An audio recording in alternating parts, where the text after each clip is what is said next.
Deep in the ancient woods, a different kind of humanity thrived. We are entering the wild, untamed world of Greek mythology to meet the Satyrs, the infamous companions of the gods Pan and Dionysus. By the end of this journey, you will understand the profound psychological truths these chaotic creatures represented to the ancient world. We will uncover why a being born from primordial blood was so feared, and how a drunken, lustful spirit could also be a source of divine wisdom. What part of your own nature does the wild call to? Their origins are as wild and ancient as the forests they called home. To understand the Satyrs, we must go back to the very beginning, to a time when the world was still raw and unshaped. These creatures were not born from gentle dreams, but from the chaotic, primal forces that existed long before the reign of Zeus and the orderly gods of Olympus. In the earliest Greek stories, they are sometimes said to have sprung from the blood of Uranus, the primordial sky god, when he was wounded. Think about the power in that image. They are born from the essence of the sky itself, a fundamental piece of the cosmos which tells us they are not mere monsters. They are elemental, as much a part of the world as the wind or the rain. Other tales name the clever god Hermes as their father, connecting them to boundaries, to messages, and to the spaces between one realm and another. This dual heritage is crucial. It means the satyr is both a force of nature and a guide between worlds. We can see this primeval nature etched into the oldest surviving images of them. On ancient black figure pottery crafted thousands of years ago, satyrs are not the playful, goat-legged figures we might picture today. They appear as rugged, bearded men, but with the unmistakable traits of horses. Thick tails swish behind them and pointed, horse-like ears prick up, always listening. Their faces are coarse, their expressions caught in a permanent state of raw appetite or mischievous glee. They are not handsome or refined. They are the embodiment of the untamed wilderness, of the instincts that civilization tries to suppress.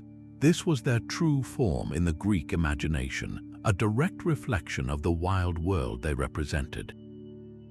Their home was not the city, nor even the cultivated countryside. They belonged to the deep, shadowy forests and the lonely, rugged mountains of places like Arcadia. Arcadia was a region the Greeks saw as a primordial wilderness, a land untouched by plows or laws where nature ruled supreme. It was a place of both danger and profound beauty. The satyrs were the spirits of this landscape. They were the sound of rustling leaves when no wind blew, the feeling of being watched from the depths of the woods, the sudden, unbridled joy of discovering a hidden spring. They existed in that liminal space, that borderland between the known world of humans and the terrifying, exhilarating unknown of the wild. They were the intermediaries, the wild voice that whispered to those who dared to venture beyond the path.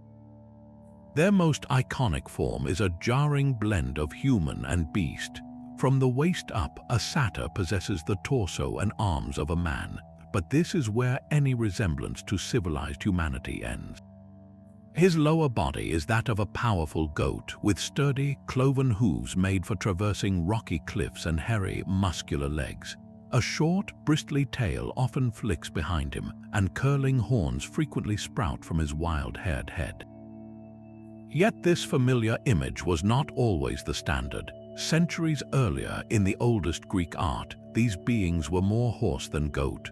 Referred to as Silenoi, they had the tails, ears, and sometimes even the legs of stallions, reflecting a raw, untamed equine energy rather than a caprine one. This evolution from horse to goat in the popular imagination is fascinating. It marks a shift in how the Greeks visualized pure wilderness, settling on the goat as the ultimate symbol of rugged, mountainous terrain and uncontrolled animal instinct. Look at a classical Greek vase painting or a Roman marble copy of a satyr, and you will not find a handsome hero. Their features are deliberately grotesque and exaggerated, designed to provoke a reaction. They sport round protruding potbellies, evidence of a life dedicated to wine and feasting. Their faces are coarse, with wide, flat noses, furrowed brows, and expressions caught in a permanent state of leering mischief or drunken ecstasy. Most telling of all is their constant state of arousal, a physical attribute so central to their identity it was almost never omitted in artistic depictions. This was not about attractiveness. Every aspect of their form was a bold, unapologetic symbol. The potbelly spoke of gluttony and rejection of moderation. The bestial legs connected them irrevocably to the earth. The horns and frenzied expression represented a dangerous, unpredictable nature, and their unending lust was the ultimate emblem of life's raw, procreative urges, completely free from the shackles of social restraint. They were walking, dancing manifestations of everything polite society asked its citizens to suppress. This visual transformation, preserved for us in weathered stone and painted pottery, tells its own story. On one ancient vase, you might see a horse-tailed Silenus stumbling drunkenly, while on a later Roman statue, a goat-legged satyr grins as he dances. Their forms solidified into that specific hybrid we recognize today because it perfectly captured the essence of their spirit. The goat-legged satyr became the universal shorthand for untamed nature, for a vitality so potent it could not be contained by a purely human shape. He was an escape from the pressures of civilization, a reminder of the wild, rhythmic pulse of the world that existed long before cities and laws. But these chaotic, primal beings did not wander alone. They found their purpose and their king in a specific divine presence. Who could possibly command the loyalty of such wild spirits? The answer lies in the sound of a haunting flute melody echoing from the deepest parts of the forest.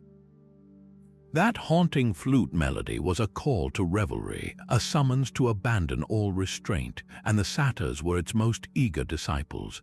Their personality was a chaotic symphony of primal urges, a bundle of vices and virtues that defied easy judgment. They were defined by their overwhelming appetites, a constant, desperate hunger for wine, for physical pleasure, and for the ecstatic release of music. Their lechery was legendary, a relentless pursuit of the woodland nymphs who often fled from their clumsy advances. Yet this same raw energy was the source of a childlike, infectious joy. They found profound delight in the simplest of things, a skin of wine, a ripe bunch of grapes, or the rhythm of a drum. This is where their complexity truly lies. The very impulses that made them cowardly and gluttonous also connected them to the heart of artistic inspiration. Music was not just a pastime for them, it was a sacred force. They were master musicians, their melodies capable of making the very trees dance and the rivers change their course. The double flute, or aulos, was their instrument of choice, its wild, reedy notes a perfect echo of their untamed souls. Their mischievous nature was a constant feature of the myths. They loved nothing more than playing pranks, sneaking up on a sleeping nymph to startle her, or stealing the tools of a shepherd, all for a moment of chaotic fun. Yet this boldness vanished the instant real danger appeared. In stories of battles or confrontations with true monsters, the satyrs were notoriously unreliable. They would boast and posture, but at the first sign of a real fight, their courage evaporated. They were the first to flee, their goat legs carrying them swiftly to safety, leaving the heroes to face the threat alone. Think of them in the tales of the god Dionysus's campaigns. They were his enthusiastic followers, dancing and singing at the head of his wild procession. But when actual combat loomed, their contribution was more comical than courageous. They were the chaotic but ultimately harmless spirit of the wilderness given form. They embodied a truth we all recognize, the conflict between our own base desires and our higher aspirations.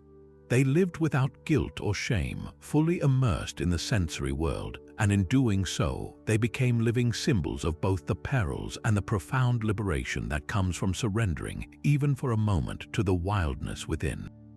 The sound of that wild flute leads directly to their master. Pan, the great god of the wilderness, was the undisputed chief and father to the entire chaotic race of satyrs. More than just a leader, he was the very archetype they embodied, the ultimate expression of the untamed world they called home. Like his followers, Pan was a hybrid being, a powerful fusion of man and goat. His human torso was strong and rugged, while his lower body was pure beast, with the hairy legs and cloven hooves of a mountain goat.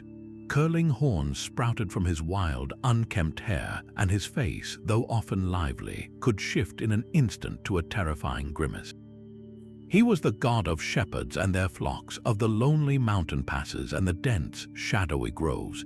His voice was the wind in the pines, and his music, played on the syrinx or panpipes, was the sound of nature itself. It was this music that called the satyrs to him, forming a riotous, ecstatic procession that would surge through the forests, a moving festival of primal energy. The satyrs were not just his subjects, they were his family, his loyal, if utterly unruly, children. He led their dances, encouraged their revels, and shared in their endless pursuit of pleasure. Their connection to Pan reveals a deeper, more frightening aspect of their nature. The word panic comes directly from this god. Ancient travelers in the remote mountains would sometimes be overcome by a sudden, inexplicable, and crushing terror. They would hear a strange, disorienting noise echoing through the rocky valleys, a sound that seemed to come from everywhere and nowhere at once.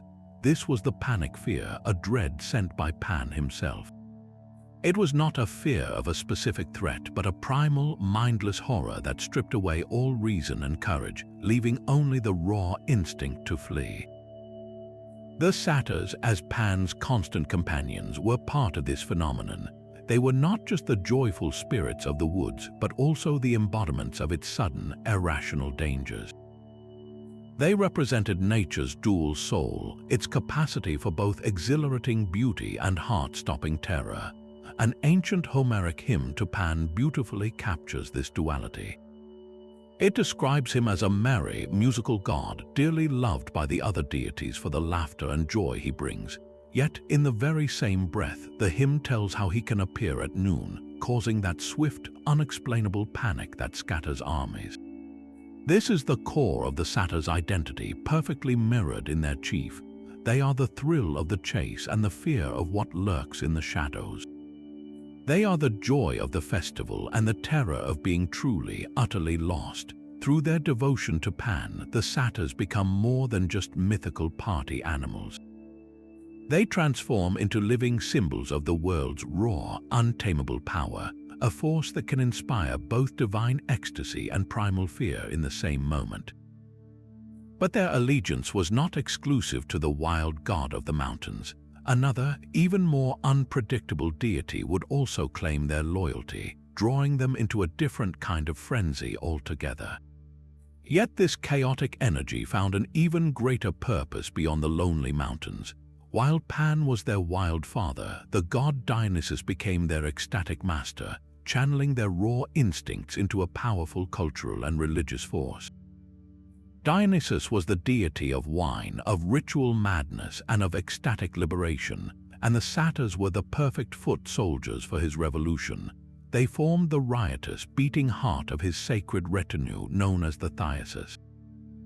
This traveling band was a spectacle of divine chaos, a procession of maenads, nymphs, and satyrs that followed the god across the known world, from the vineyards of Greece to the mystical lands of India.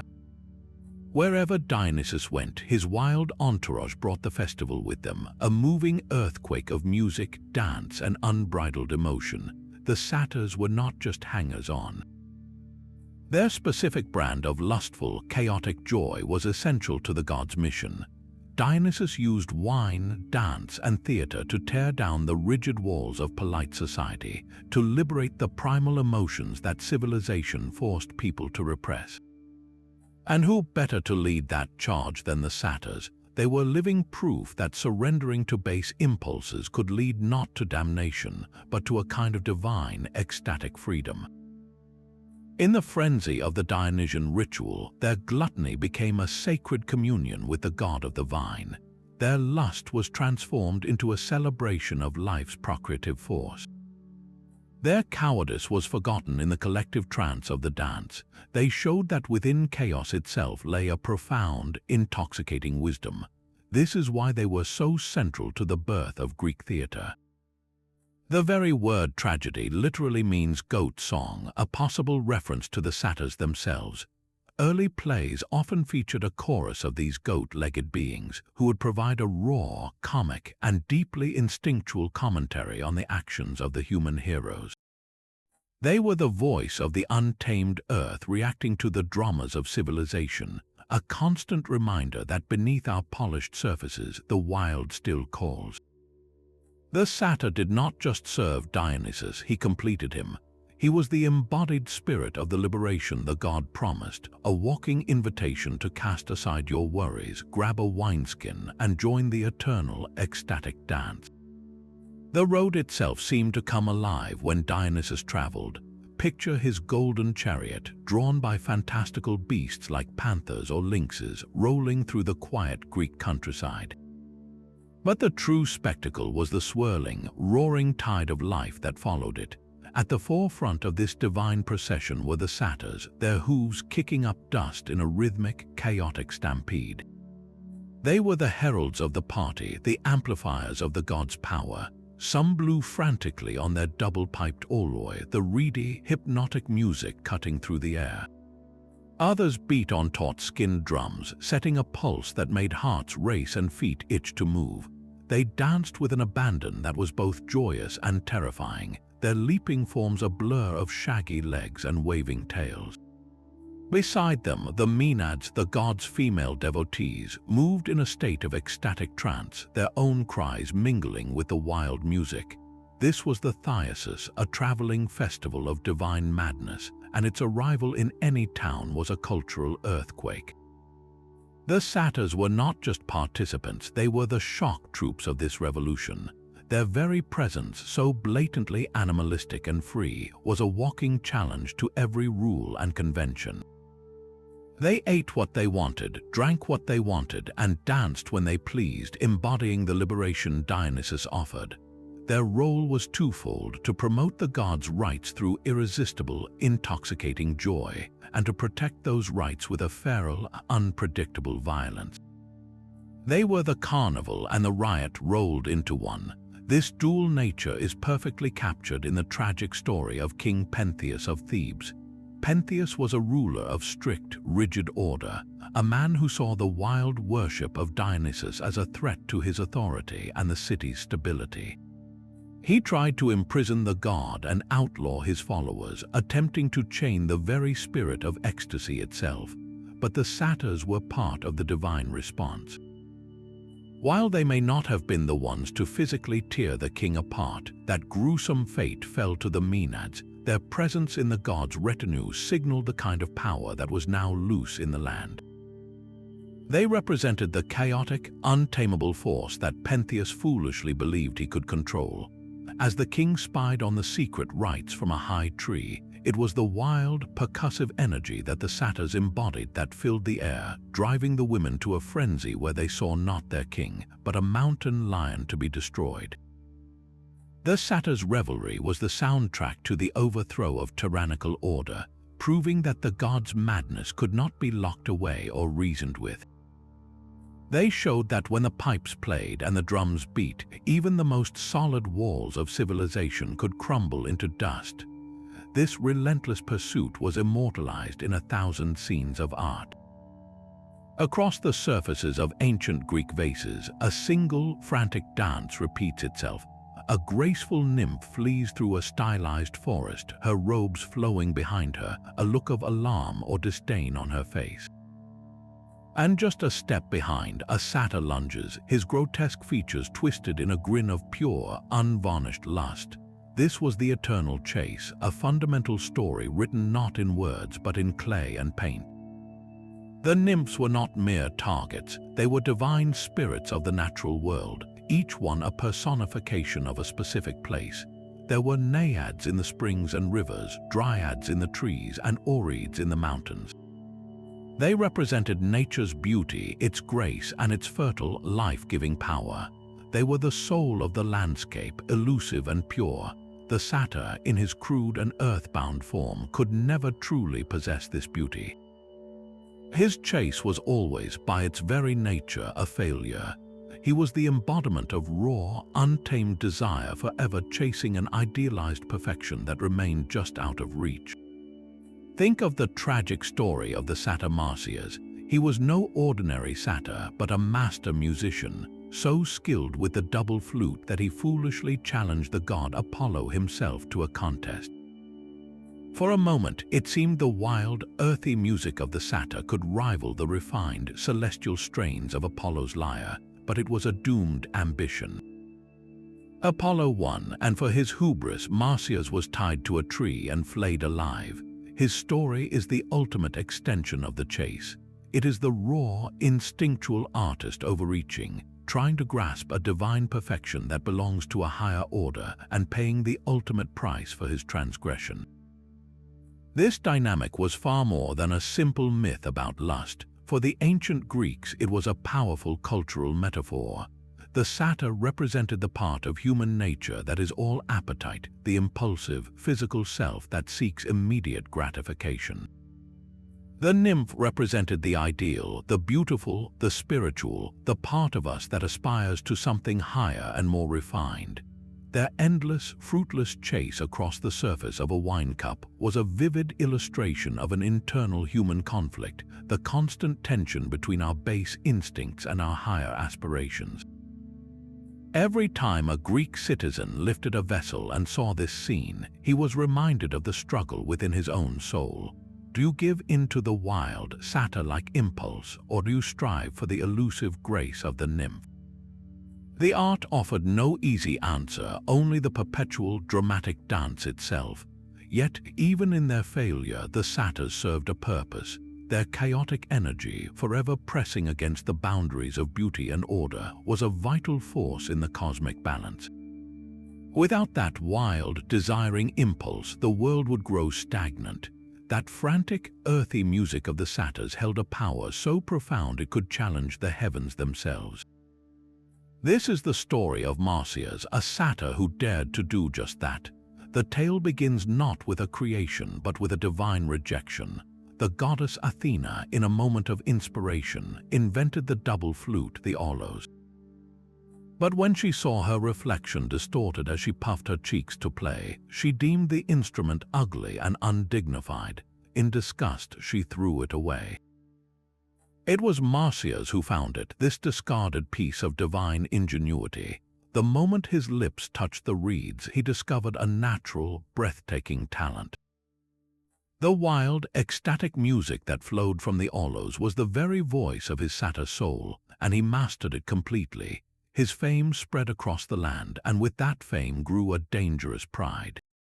He began to believe his earthy music was not just beautiful, but superior to all others, even the celestial harmonies of the gods.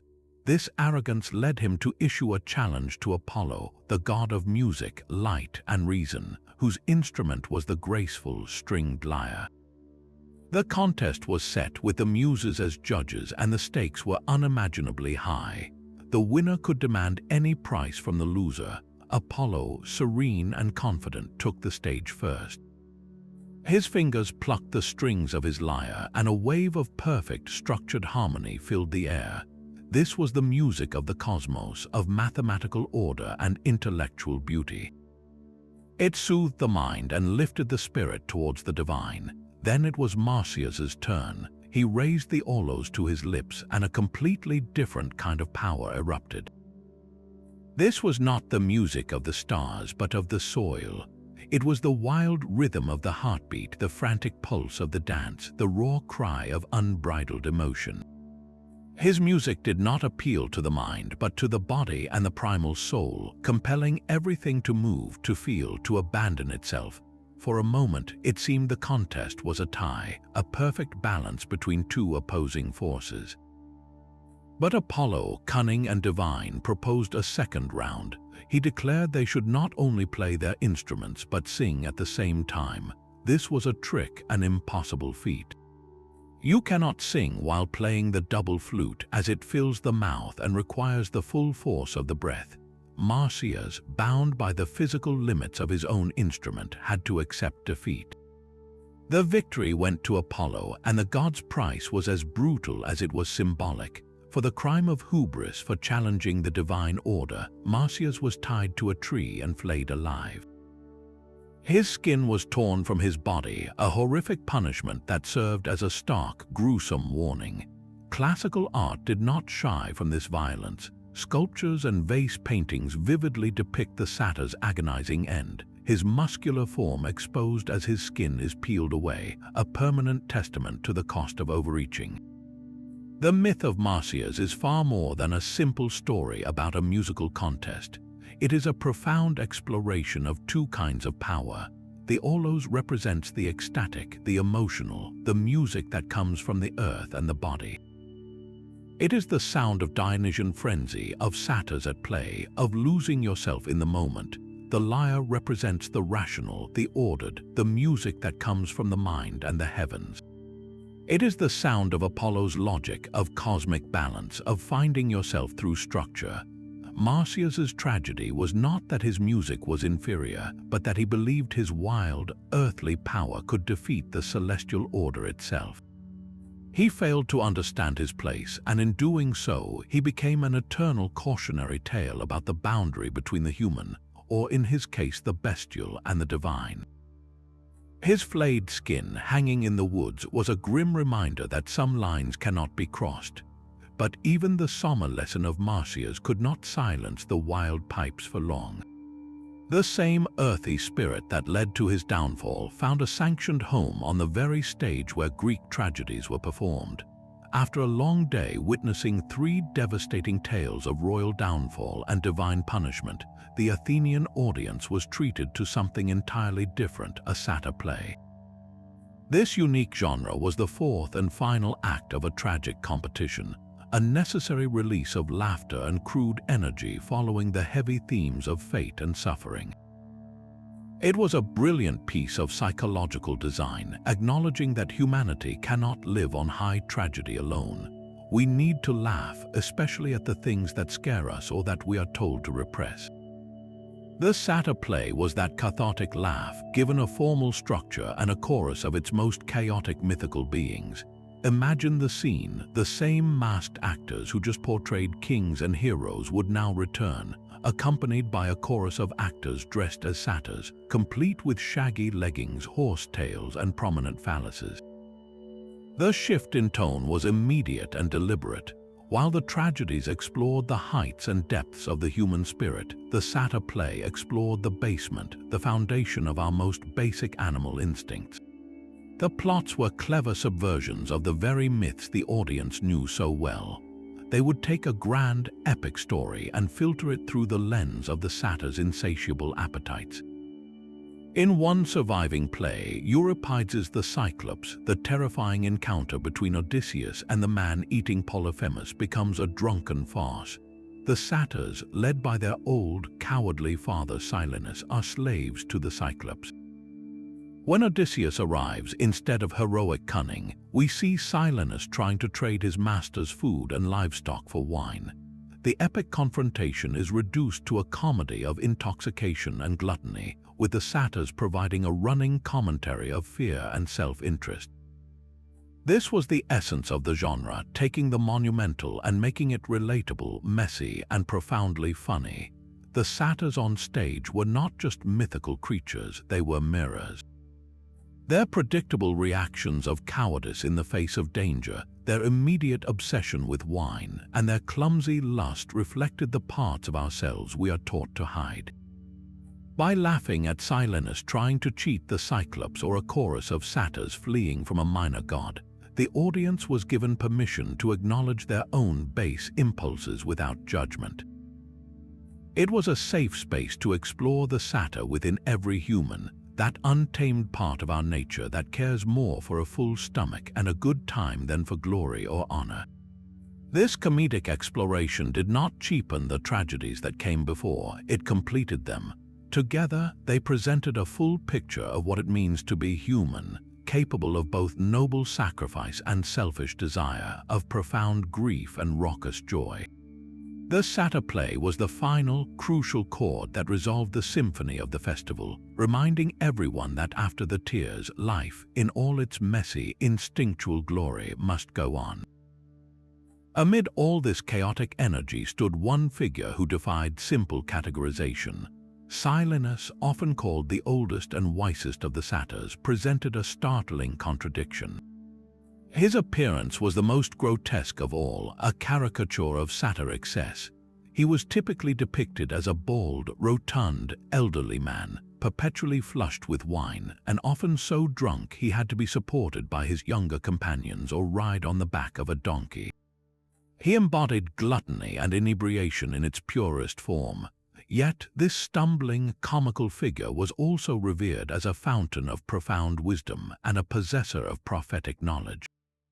This duality is the very heart of his mystery. How could such deep insight reside in a being so dedicated to intoxication?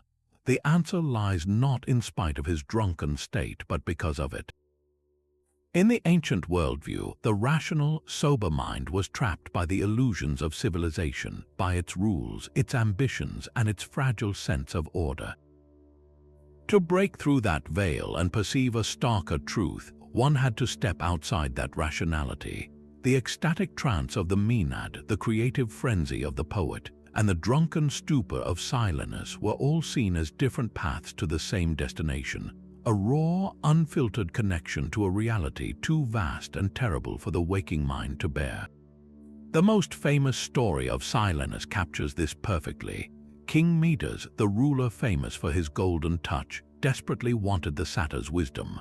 Knowing Silenus's weakness, the king had his servants mix wine into the water of a spring where the old satyr often drank. Silenus, unable to resist, drank deeply and fell into a stupor, allowing Midas's men to capture him. When the king finally stood before his captive, he asked the question that has echoed through the centuries: what is the best and most desirable thing for humankind? The answer Silenus gave was not a blessing but a curse of clarity. He declared that the very best fate for a person is never to be born at all, and the second best, to die as soon as possible. This is the famous wisdom of Silenus, a deeply pessimistic philosophy that sees life itself as a sentence of suffering, from which non-existence is the only true release.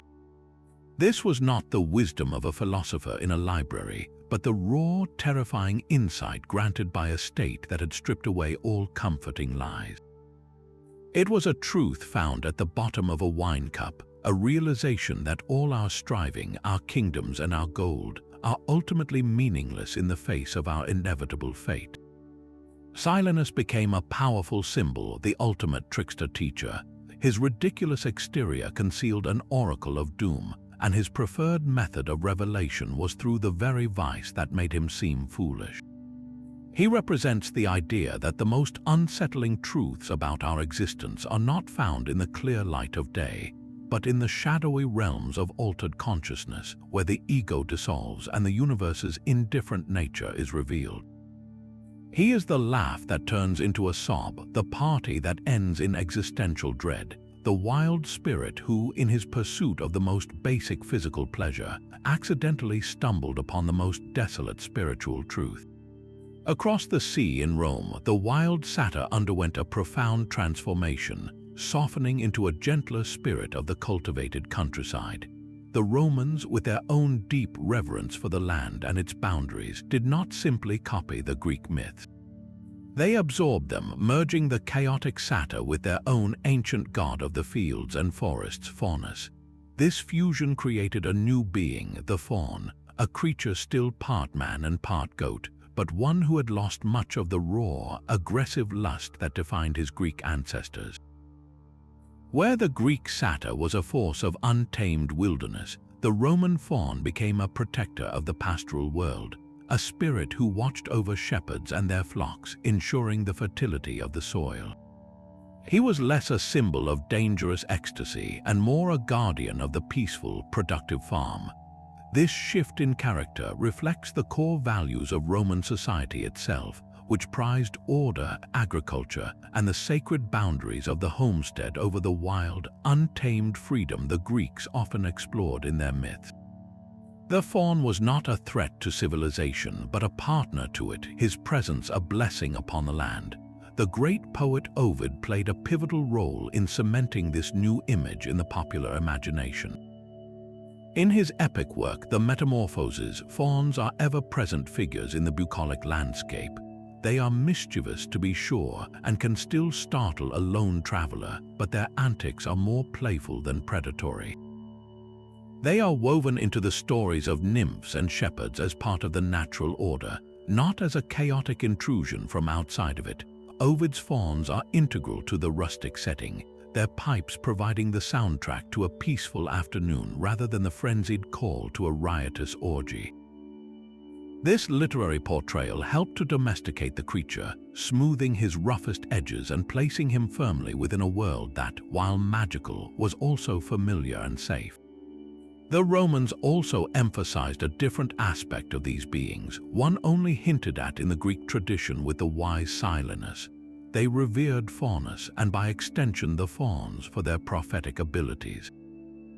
In sacred groves, people would seek the voice of Faunus, sleeping on the fleece of a sacrificed sheep in a ritual known as incubation, hoping to receive divine messages in their dreams. This practice highlights a key difference. The Greek satyr's wisdom was a terrifying, unexpected byproduct of his drunkenness, a truth that shattered illusions. The Roman faun's prophecy was a structured, sought-after gift, a service provided to the community for its benefit and guidance. He was a god you could consult, a spirit whose power could be harnessed to protect your fields and your future. This evolution from the lust-crazed satyr to the protective, prophetic faun shows us how mythology is never static. It breathes and changes with the culture that tells its stories, reflecting what a society fears, what it values, and how it sees its own place in the natural world. This state of divine possession was the ultimate goal of the Dionysian mysteries. Worshippers did not merely pray to the god, they sought to become one with him, to be filled with his spirit in a sacred frenzy known as orgia. These secret rites, held in the deep of night in remote forests or mountains, were a radical departure from the orderly sacrifices at a city temple. The air would thrum with the relentless beat of drums and the shrill cry of the aulos, music designed to shatter the participants' ordinary consciousness. Dancers would whirl and leap for hours, their movements becoming increasingly wild and uncontrolled, their heads thrown back, eyes seeing a world beyond our own. It was a sensory overload aimed at breaking down the individual self, and at the very heart of this sacred chaos was the archetype of the satyr. For the initiates, these goat-legged beings were far more than myth. They were a spiritual blueprint, a divine permission slip to shed the constraints of their civilized identity.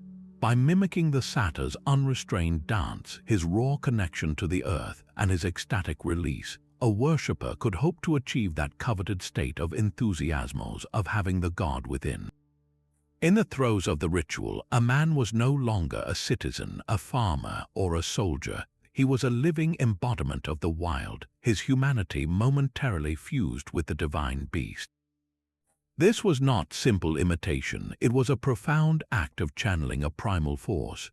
Archaeological finds give us silent testimony to this blurring of lines. On special ritual vessels used in these cults, we do not see calm worshippers, we see satyrs. They dance with the maenads on the slopes of mythical mountains, their forms etched into the very cups and bowls used in the sacred ceremonies. Temple friezes and painted plaques show them as active participants in the god's procession, not as distant stories but as present, powerful agents of the rite. This art was not decorative, it was instructional and inspirational. To hold a cup depicting a satyr in the midst of his ecstatic dance was to hold the ideal of the ritual itself. It was a constant visual reminder that to reach Dionysus, one must first embrace the wild spirit within. The line between the human worshipper and the mythical satyr dissolved in the firelight of the orgia. In that sacred space, the myth became a lived reality, and the most base, animalistic parts of nature were transformed into a direct pathway to the divine. Their laughter could curdle into a snarl in the blink of an eye. For all their comical antics, the satyr embodied a deep-seated fear of the ancient Greek world, the terror of the unpredictable wild. The same creature who danced with such abandon could, in a moment, become an agent of primal horror. This was the essence of panic fear, a mindless, paralyzing dread named for their god, Pan, a force the satyrs carried with them like a contagion. This was not a fear of a known predator, but a sudden, overwhelming sensation that stripped away reason and courage, leaving only the raw animal instinct to flee. Imagine a lone shepherd on a mountainside as dusk falls. The familiar landscape transforms, shadows lengthen into grasping claws, and a strange, disorienting sound seems to emanate from the rocks themselves. It is the sound of unseen pipes or perhaps just the wind, but it triggers an irrational, all-consuming terror. This was the panic the satyrs could invoke, a reminder that their joyous wilderness had a razor-sharp edge. Their threatening nature is vividly captured in the myth of the Silenus of Naxos. Before Dionysus brought his revels to the island, a powerful and violent Silenus, the elder form of a satyr, held it in a grip of fear. This was not a drunken fool, but a menacing force of nature terrorizing the local populace. The stories say he was subdued by the young god Dionysus, who outwitted him by intoxicating him with wine. This myth is profoundly symbolic. It shows that the chaotic energy of the satyr, when left unchecked by a higher power, was not a source of joy but of pure menace. It took the divine authority of Dionysus himself to tame that raw wildness and channel it into his sacred, structured revels. Ancient art does not shy away from this darker side. On some vases, we see satyrs not chasing nymphs, but wielding giant clubs or menacing mortals with violent intent. In these depictions, their grotesque features are not comical but frightening, their grins becoming grimaces of aggression. They are shown overpowering giants in the Gigantomachy or engaging in rough, almost brutal play with one another. This duality was central to the Greek understanding of the world. The satyr was the perfect emblem of nature's double soul. The same forest that provides shelter, game, and fresh water is also a place of sudden storms, hidden cliffs, and hungry predators. The same life-giving rain that nourishes the crops can become a flash flood that destroys a village. The satyr's lust was not just for pleasure, but a consuming, insatiable hunger. His joy was not just mirth, but a frenzied ecstasy that could easily tip over into destructive rage. He was the untamed force that could bless or destroy, and his ever-present grin was a warning that the line between a party and a riot was terrifyingly thin. Their journey through the ancient imagination is painted in clay and frescoed on stone walls. To see a satyr evolve, we can start with a masterpiece like the Francois vase, a large ceramic vessel from the 6th century before the Common Era. Here, in a crisp black figure style, we see a formal procession of satyrs, but they are not yet the goat-legged creatures we know. They are bearded men, muscular and energetic, yet marked by the coarse tails and pointed ears of horses.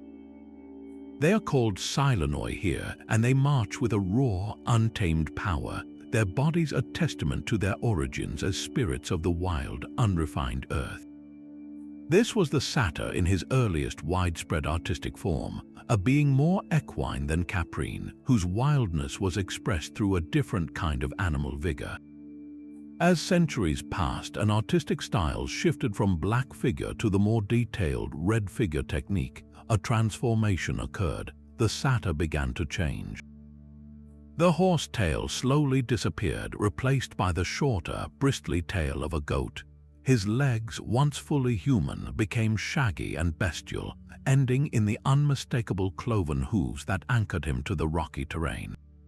This was not a random shift. The Greeks were refining their visual language for wilderness, and the nimble, mountainous goat became the ultimate symbol of an untamable nature, more so than the horse which could be bridled and ridden.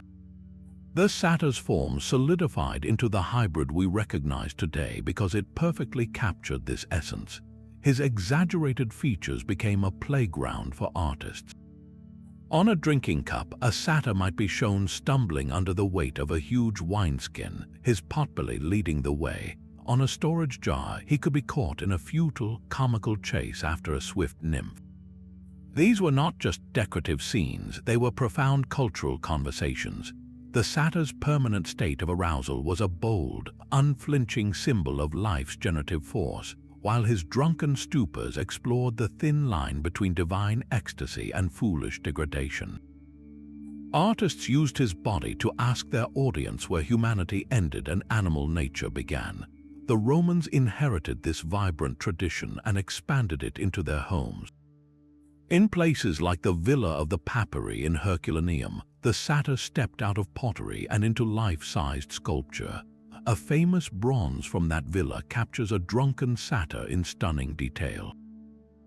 He is not a monster, but a creature of palpable texture.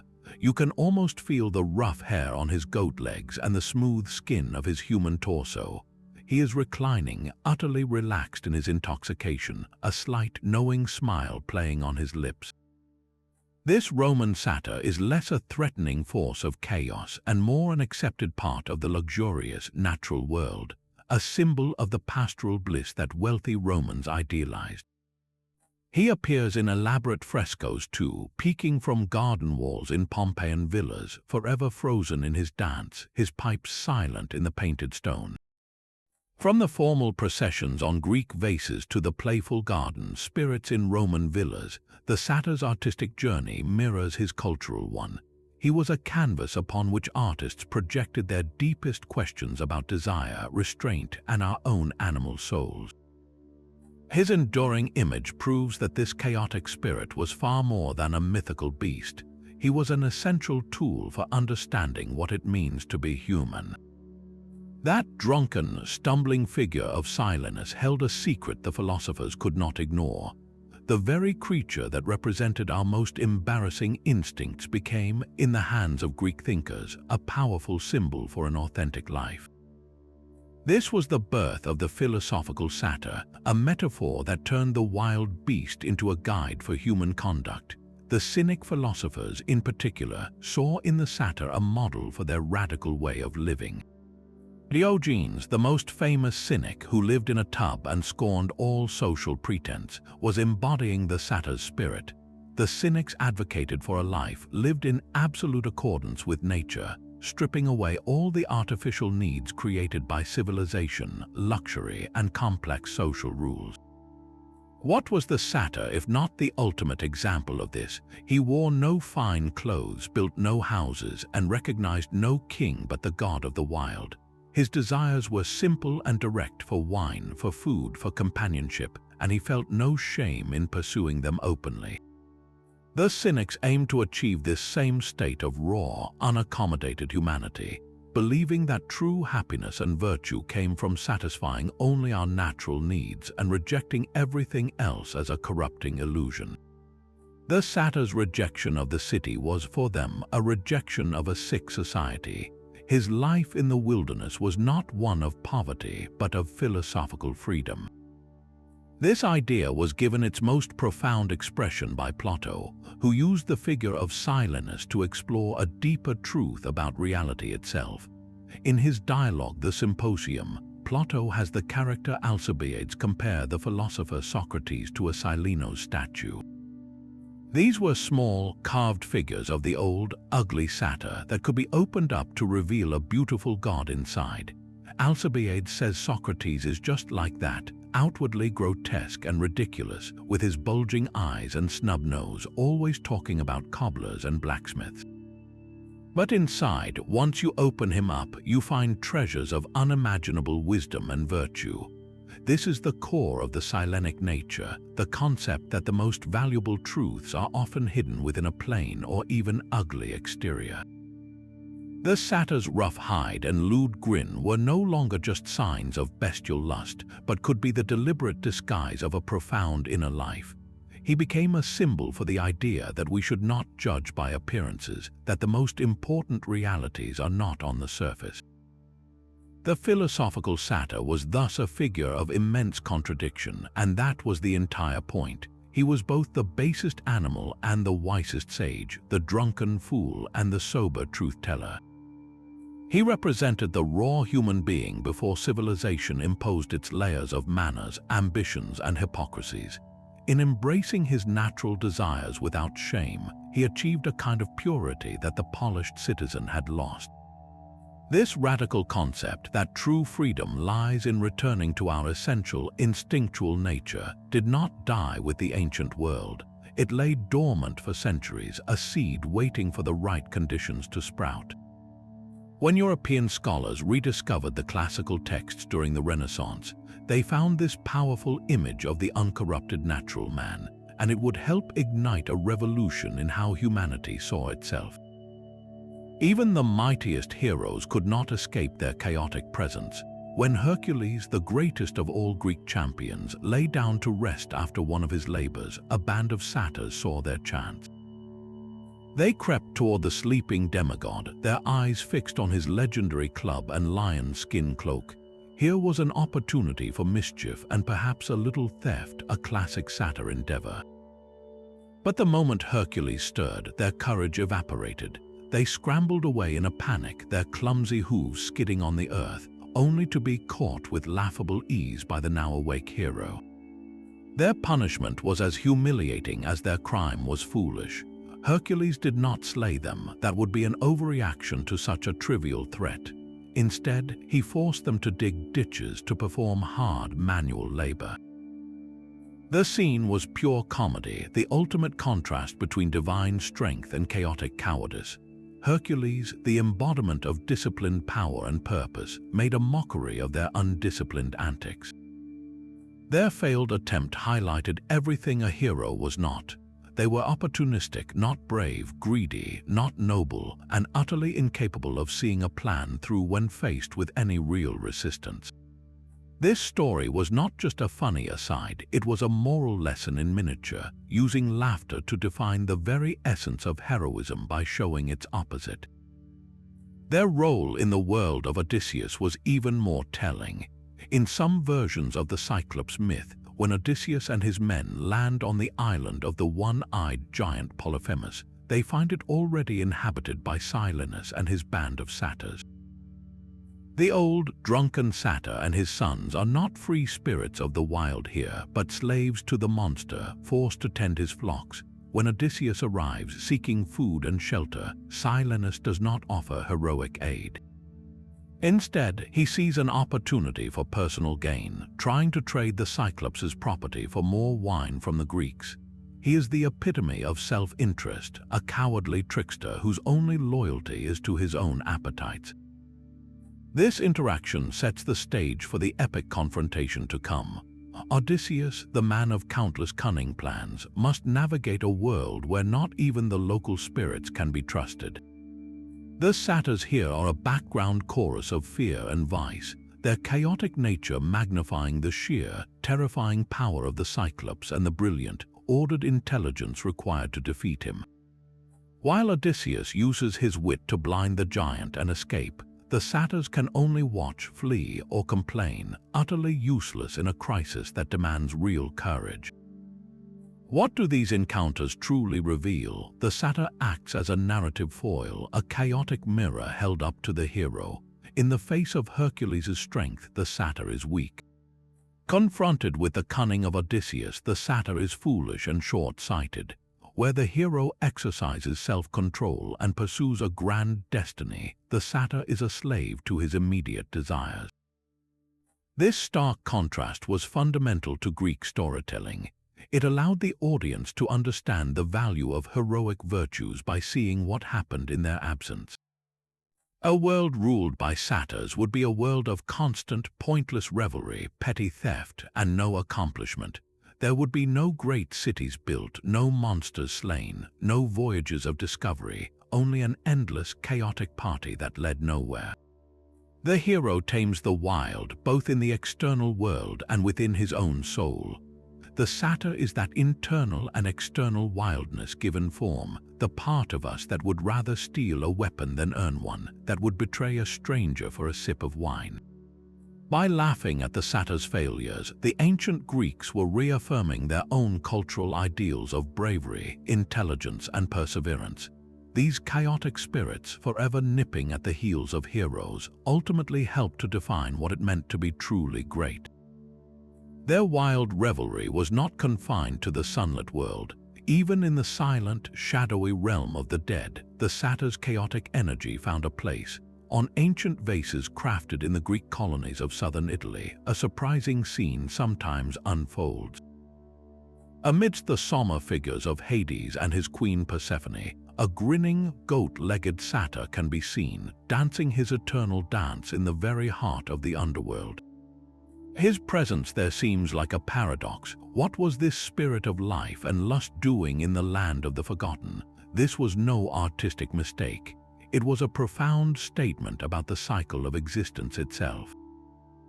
The satyr's primal force was not just about life, but about the raw, generative power that pushes life forward from the soil, a soil enriched by decay. His unending vitality was so fundamental that it was believed to erupt even from the depths where all things end. He becomes a spirit of all wild places, whether the forested mountain or the sea-chthonic abyss. In these underworld scenes, he is often shown in the company of Persephone, the goddess who herself moves between the world of the living and the dead. Her annual return to the surface brings the spring, the explosion of flowers and new growth. The satyr, dancing at her side in these painted narratives, is a symbol of that very explosion. He is the irrepressible life force that accompanies her back into the world, a testament that even from death, desire and fertility will always re-emerge. This sea-chthonic aspect completes our understanding of the satyr. He is not merely a surface-dwelling trickster. He is an elemental power whose domain is the entire untamed cosmos, from the highest peak to the deepest underworld, eternally bound to the mysterious, unstoppable pulse of life, death, and rebirth. Their wild dance was so potent it even found a home among the stars. High above the earthly forests and mountains, the constellation we know as Sagittarius, the archer, points his bow across the Milky Way. While most people today see a centaur in that starry pattern, some ancient traditions told a different story. They identified this celestial hunter not as a noble half-horse, but as a satyr named Crotus. This was no ordinary follower of Dionysus, however. Crotus was a unique figure, a satyr raised by the muses themselves on the slopes of Mount Helicon.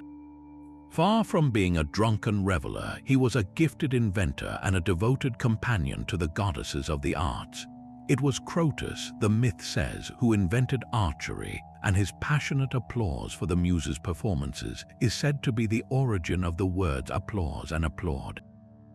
His image in the stars is a profound departure from the chaotic woodland spirit. Here, the satyr is immortalized not for his lust, but for his skill, his creativity, and his reverence for knowledge. This celestial honor forces us to reconsider everything we think we know about these beings.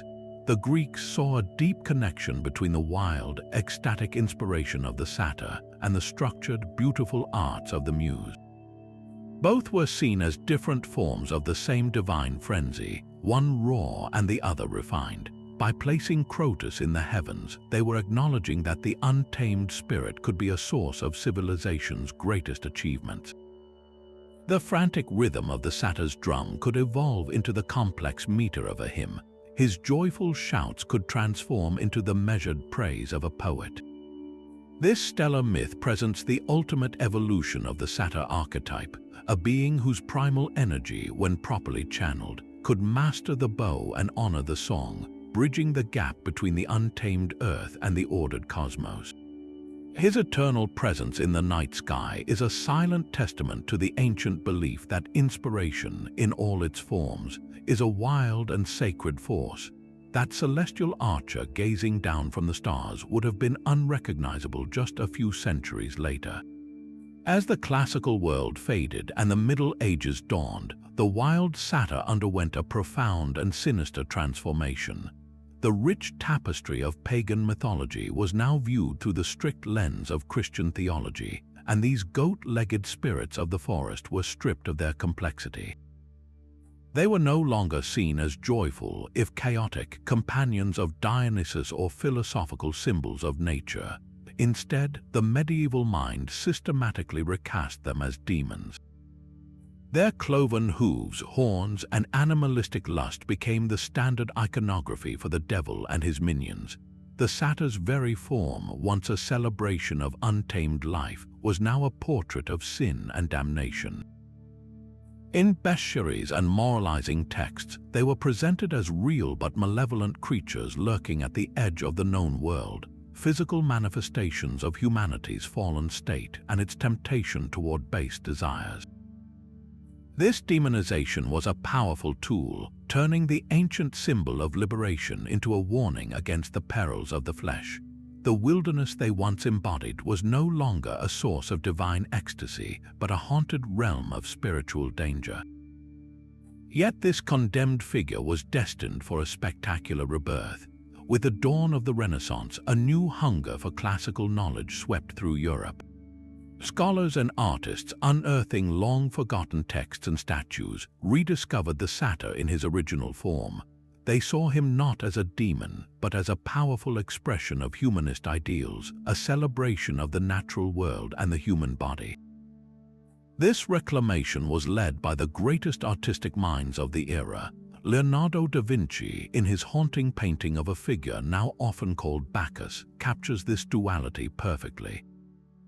The subject stands in a lush, dark landscape, his pointed ears and gentle, knowing smile echoing the ancient Silenus.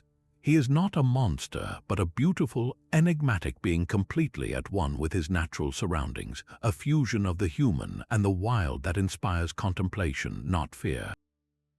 Even more explicit is Michelangelo's stunning marble sculpture, The Drunken Bacchus.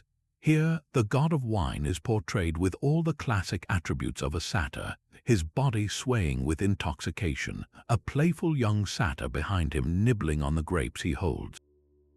Michelangelo did not hide the grotesque, he embraced it, exploring the tactile reality of the flesh, the weight of the body, and the unashamed pursuit of sensual pleasure. This was not a depiction of sin, but a profound study of naturalism and human experience, carved in stone with breathtaking skill. These masterpieces were not mere copies of ancient art. They were a conscious philosophical statement. By resurrecting the satyr, Renaissance artists were reclaiming the entire human experience from medieval condemnation. They were asserting that nature, the body, and even our most basic instincts were not inherently evil, but were vital, beautiful parts of a complete life. The wild pipes of Dionysus, silent for 1,000 years, began to play once more, and their melody now heralded not a demonic threat, but the glorious rediscovery of humanity itself. That gentle flute melody from a lamppost-lit wood introduced a new generation to the creature. Mr. Tumnus, the kind-hearted faun from C.S. Lewis's Chronicles of Narnia, stepped out of the snowy forest carrying a pile of brown paper parcels, his scarf wrapped neatly around his neck. This was a far cry from the leering, drunken beings of classical myth. Lewis deliberately chose the Roman conception of the faun, a benevolent spirit of the wild who acts as a guide and protector for the human child, Lucy. Tumnus is gentle, polite, and deeply moral, his connection to nature symbolized by his cozy cave and his talent for music, not by untamed lust. This reinterpretation softened the creature for a 20th century audience, transforming him into an emblem of a magical, safe, and enchanting wilderness, a comforting figure in a story for children. Yet at the same time, other creators were reaching back to the older, wilder Greek source material. In Rick Riordan's Percy Jackson series, the satyrs are fiercely dedicated protectors of nature, but they are also clumsy, prone to chasing wood nymphs, and driven by a powerful, almost obsessive search for the lost god Pan. Their wildness is a core part of their character, a blend of comedy and chaotic dedication that much more closely mirrors their ancient origins. This duality is pushed even further in the brutal world of the God of War video games. Their satyrs are not comical sidekicks but vicious, elite warriors of the gods, terrifying enemies who attack with savage, unrelenting force. Their bestial features are emphasized to inspire fear, their lust transformed into a pure, aggressive bloodlust. The modern imagination does not see a single, fixed creature but a spectrum of possibilities. A creator can select the traits that serve their story, using the satyr as a flexible symbol. Do you need a guide to a magical world, a reminder of nature's gentle wonder? The benevolent faun fits perfectly. Do you need to represent the untamed, dangerous, and chaotic aspects of the wild, or the raw, unfiltered desires that civilization struggles to contain? Then the classical satyr, in all his problematic glory, is ready to answer the call. This enduring appeal lies in the creature's fundamental duality. He is a bridge between our world and the wild, between our civilized selves and our baser instincts. Whether he offers you a cup of tea in a snowy wood or charges at you with a spear, he forces us to confront the wildness both outside our door and within our own hearts. Their chaotic dance through mythology finds a startling echo in the modern science of the mind. We can understand the enduring power of the satyr by seeing him as a perfect personification of what the psychologist Sigmund Freud called the idea. The idea is the most primitive part of our psyche, a cauldron of unconscious, primal urges that demands immediate gratification for our most basic needs, for pleasure, for food, and for physical satisfaction. It operates on what Freud termed the pleasure principle, a relentless drive to seek enjoyment and avoid pain at all costs, completely unconcerned with morality, social rules, or consequences. The satyr is this concept made flesh. His constant, single-minded pursuit of wine, his clumsy chasing of nymphs, his gluttonous feasting, all of it is a perfect allegory for the idea in action. He is pure, unvarnished instinct, a being who exists only to satisfy his desires the moment they arise. This ancient symbol and this modern theory are describing the exact same fundamental part of human nature. But the idea does not exist in a vacuum. Freud proposed that it is constantly in conflict with two other parts of the self. The ego is the conscious, rational mind that mediates between our desires and reality. It is the part of you that plans, that thinks, that understands you cannot simply take what you want. The ego operates on the reality principle, acknowledging the world's rules and constraints. Then there is the superego, our internalized moral compass, the voice of conscience and societal ideals that tells us what is right and wrong, often making us feel guilt or shame for our ideas' impulses. The chaotic satyr, forever intruding on the orderly world of heroes and cities, is a dramatic representation of this internal conflict.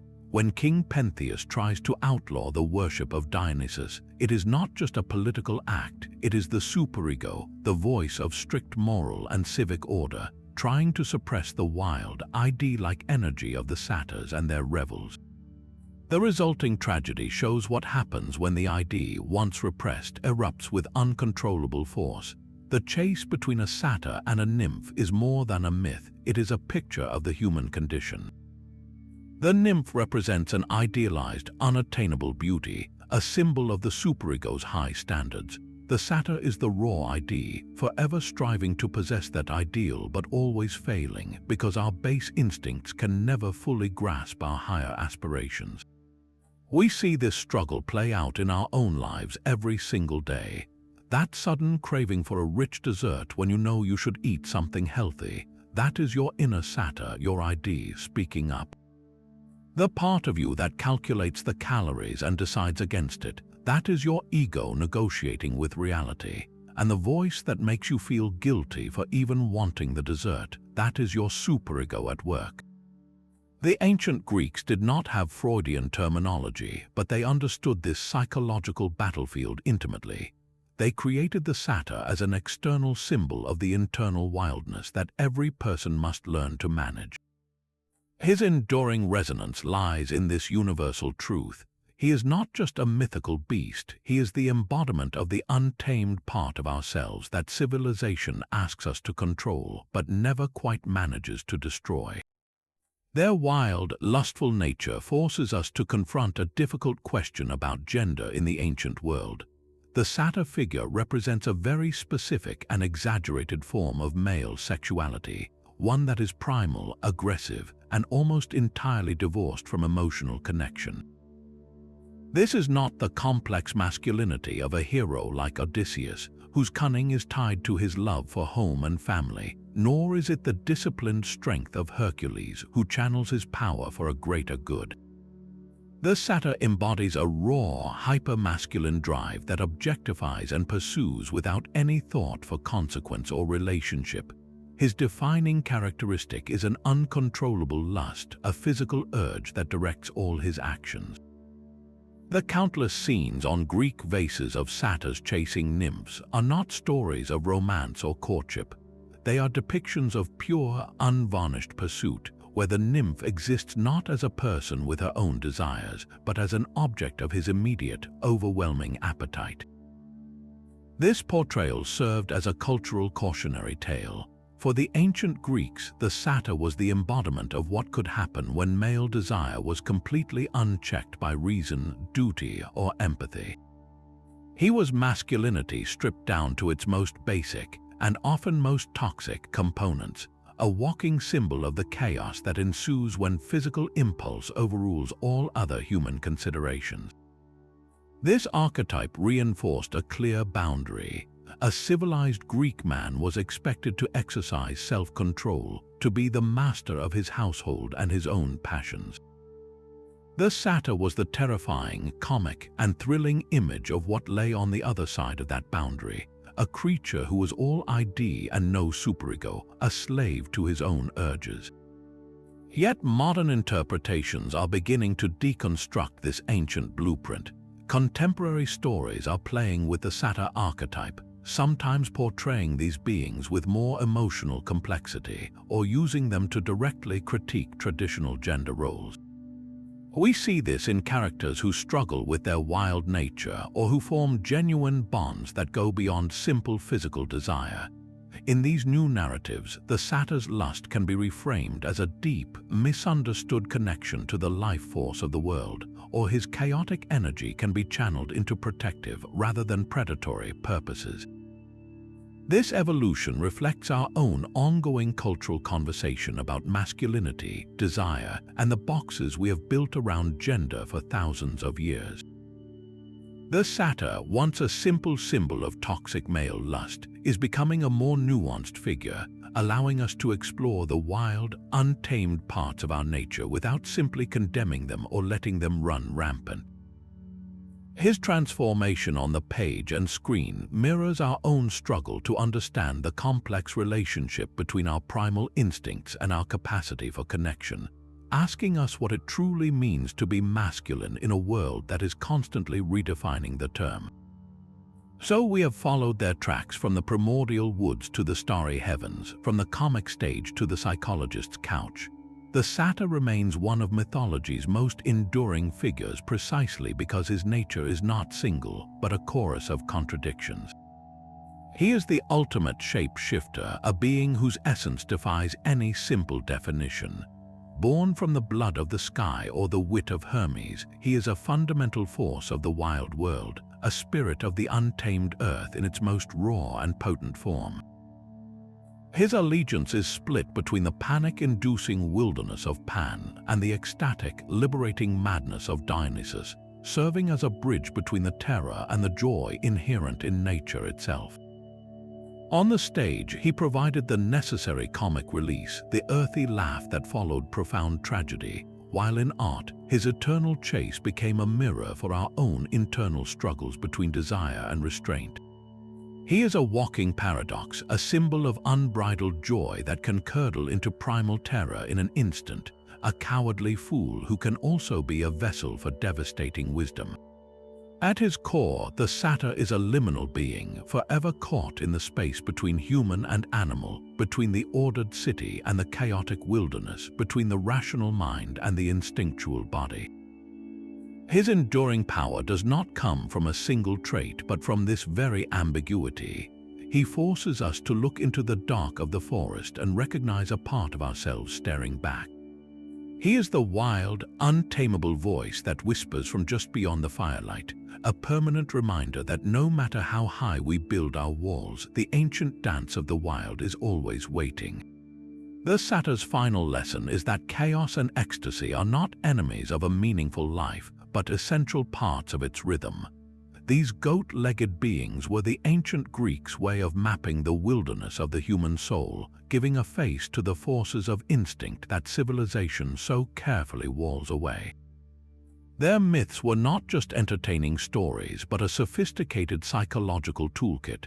By externalizing our basest urges into the figure of the satyr, the Greeks could examine them, laugh at them, fear them, and even learn from them, all from a safe distance. This creature was a container for everything polite society asked its citizens to repress: the relentless hunger, the cowardly fear, the unthinking lust.